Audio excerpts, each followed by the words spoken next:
Yeah, hi there. These comments are for Nargis, and I am Michael, the founder, owner, and the materials writer for all of your lessons at the 7-Step System to Pass the TOEFL IBT. And you're doing independent speaking practice test number 33. What is your favorite holiday of the year and why? Okay, I'm clicking on your link right now, and I'm downloading it. Right, here we go. My favorite holiday of the year is Christmas for two reasons. Reason number one is... Okay, the first thing, be careful about that. My favorite is because of two reasons. That is a very predictable introduction, one that kind of sounds like a template. So if you need some help on different kinds of topic statements you can use for the independent speaking task, go to speaking lesson number 2. I apologize right now, I'm in the middle of a cold. I'm in day 5, so I'm not 100% with my voice. That's my first suggestion. That we have a family get together Christmas for two reasons. Reason number one is that we have a family get together. Now, reason number one is because I would say, first of all, Christmas is my favorite holiday because it gives our family a chance to get together. If you say it like that, you're connecting that first reason more directly back to the speaking prompt, and you're showing that you know how to combine ideas in complex sentences, which is a good thing for your grammar and your language use. Once in a year, and that is the Christmas day. For example, my brother from Florida, aunt from Canada, my cousins from Michigan, we all get together on that day and we have a lot of fun. That was good. That was a good example. You can't do much better than that. You gave a specific example from your own personal experience to illustrate your idea. So that's good. Second reason is that we have a variety of food on that day. I wouldn't just state it as, you're saying secondly, we have a variety of food on that day. I would just say secondly, Christmas is my favorite holiday because of the variety of food offered.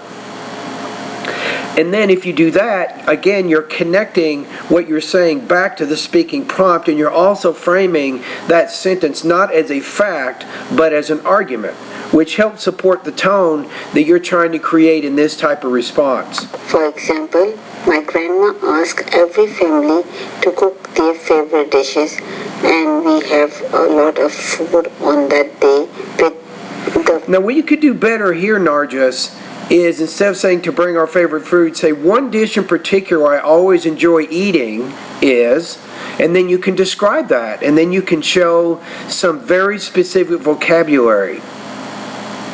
You might say, well, one of the dishes I like is a honey-cooked ham. Or we always like to eat turkey with stuffing inside.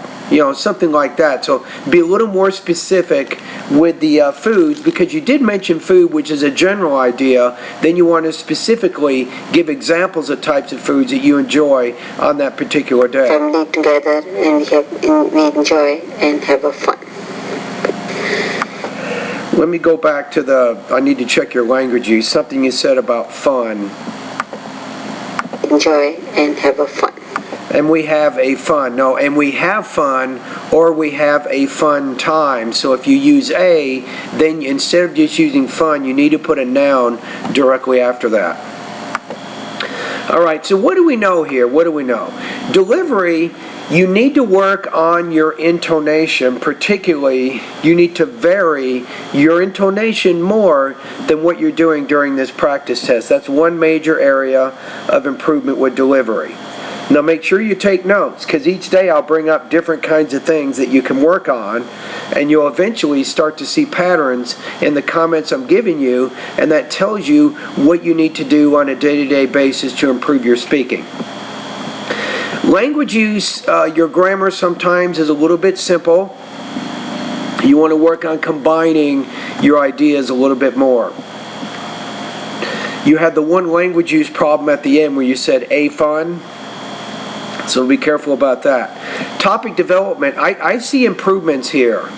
So I gave you the suggestion, speaking lesson number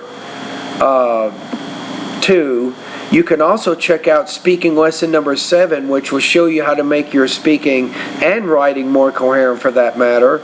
And there's also one other idea.